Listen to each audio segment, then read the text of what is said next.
सुरुते येथे टेम्पोच्या धडकेत दुचाकीस्वार नागोजी बाळेकुंद्री यांचा जागीच मृत्यू, पत्नी जखमी. ख्रिश्चन स्मशानजवळील धोकादायक वळणावर झाला अपघात. चंदगड पोलिसात झाली घटनेची नोंद. चंदगड तालुक्यातील सुरुते इथं बुधवारी दुपारी 12:30 वाजण्याच्या सुमारास टेम्पोच्या जोरदार धडकेत दुचाकीस्वार नागोजी धोंडीबा बाळेकुंद्रीकर वय वर्ष 70 राहणार येळेबैल यांचा जागीच मृत्यू झाला. त्यांच्या दुचाकीवर मागे बसलेल्या पत्नी जखमी झाल्या असून त्यांच्यावर उपचार सुरू आहेत. ही दुर्दैवी घटना सुरुते शिनोळी रस्त्यावरील ख्रिश्चन स्मशानजवळील धोकादायक वळणावर घडली.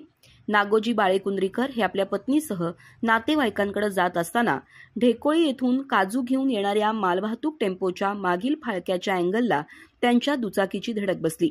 डोक्याला जोरात इजा होऊन ते रस्त्यावर पडले आणि जागीच मृत्युमुखी पडले.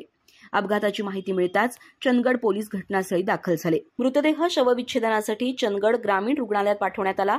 नागोजी बाळेकुंद्री यांच्या पश्चात पत्नी, 3 मुलगे, सुना आणि नातवंड असा परिवार आहे. त्यांच्या अचानक निधनानं परिसरात हळहळ व्यक्त करण्यात येते. अधिक माहिती आणि ताज्या घडामोडींसाठी आजच आमचे चॅनल सबस्क्राईब करा.